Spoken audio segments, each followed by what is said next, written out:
Hawke's Bay, once famous for its stallion offerings, has been without a top stallion for some years. Greg and Joe Griffin of Lime Country Thoroughbreds are hoping to put an end to the drought with their newest acquisition, Niagara.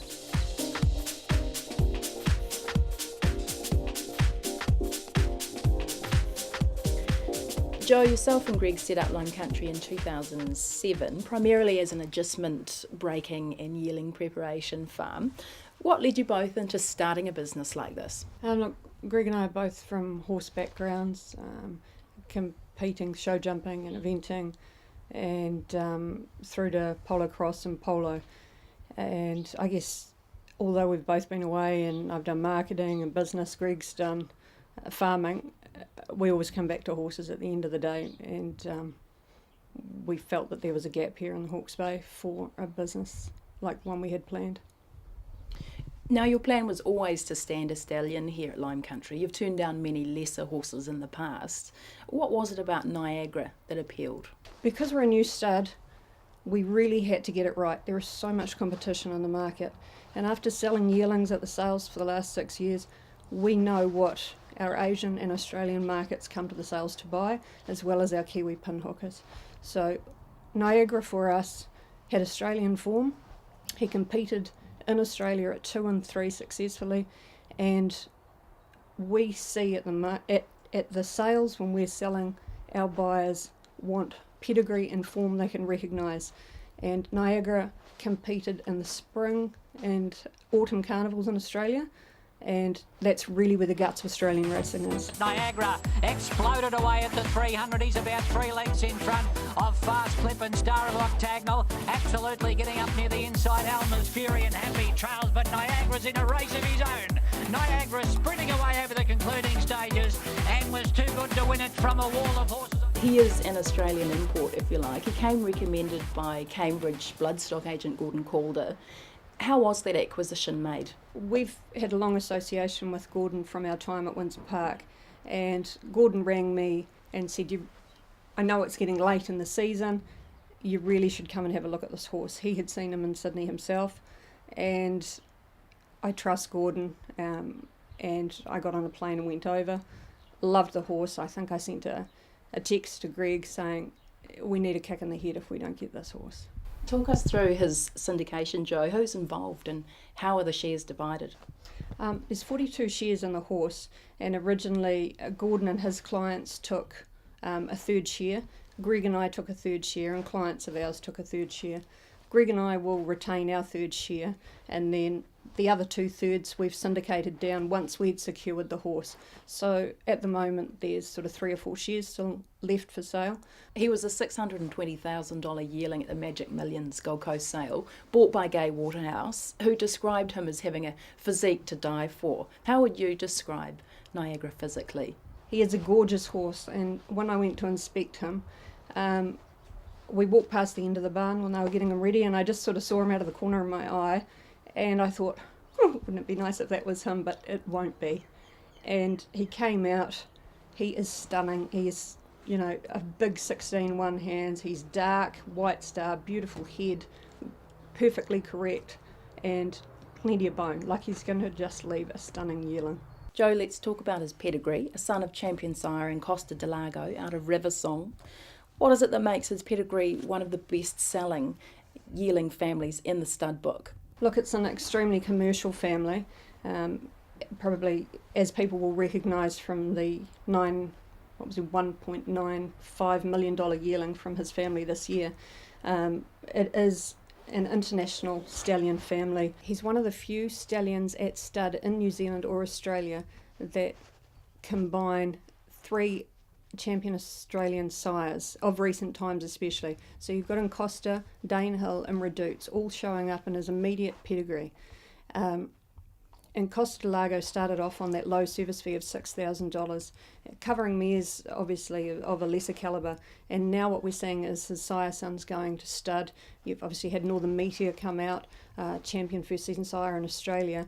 You also have Von Costa de Hero, New Haven standing a new son of Costa del Lago as well, and what we are now seeing is his best sire sons on pedigree and performance going to stud, and I think it's a really exciting time for us to be standing a son of Encosta.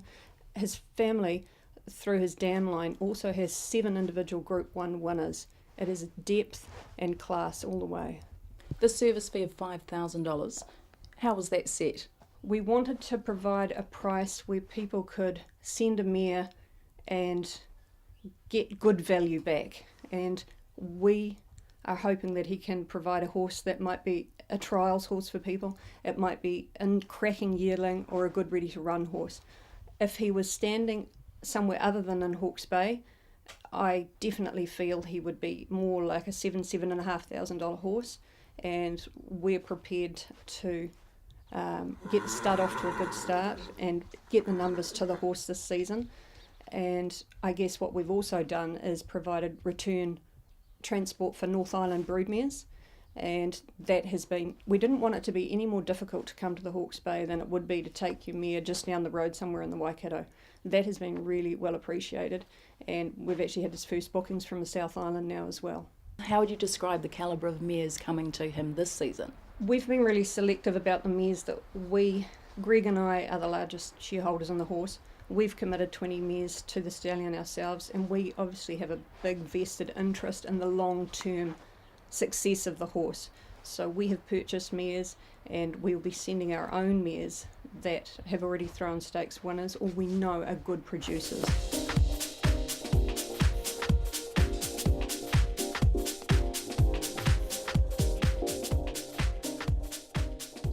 Niagara won't be short on admirers with a physique like his. We wish the team in the Hawke's Bay all the best. Well, it's now time to head across the Tasman with New Zealand Bloodstock's Richard Haynes. Hello and welcome to Kiwi Bred Abroad, brought to you by the Singapore Turf Club, racing every Fridays and Sundays at Cranji. When we talk about Kiwis abroad, there's one young man doing some really good things in Sydney, has done for the last year. I speak of Jason Collett. Jason, good enough to join us. And how are you? Very well. It's a busy morning here at the trials. And how are you finding the Sydney lifestyle and the Sydney jockeys room? It's good, yeah. It's been great. It's been a fantastic year. The first year had a lot of success, and couldn't have been happier. It's competitive. Every racing centre is competitive. But tell us about Sydney. Sydney's definitely, in my opinion, the most competitive in Australia. And the jockeys, trainers, and horse ranks. It's a great platform to build off. Great area. When you first came to Sydney, did you have any major goals? Is there one thing you wanted to do in particular? Not an exact goal, but obviously Group 1 is what I want to achieve. Obviously, you want to be as high up in the ranks as you can, in the premiership as well. Win as many races as you can, really, and yeah.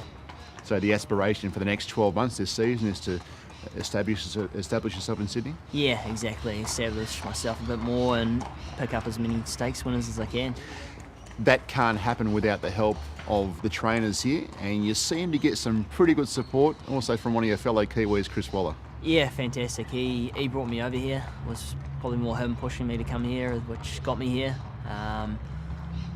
And getting a lot of support from him, which is what I need and what I'm getting, and now it's flowing on to other trainers too, getting a lot of very good outside rides, and yeah, couldn't be happier. And you're testing yourself against some great riders. Again, there are great riders all around the world, but in Sydney town, your Nashes, your Hughes and those guys, you're testing against some of the best. You are. There's, I think Sydney's got the best riders around. You get taken off one, you got a guy that's riding your place there just as good, if not better. There's at least 10 to 15 riders like that. It's a tough area. You're a young guy in Sydney. New Zealand is home, but how do you find living in Sydney? You're getting used to it? It's tough. Sort of come from a country town, out in the farm there. So it took me a couple of goes to really settle here and be sort of settled. But I'm getting used to it now and getting more accustomed to things here. We'll wish you the best of luck over the coming racing season, and hopefully go from strength to strength for you. No, thank you.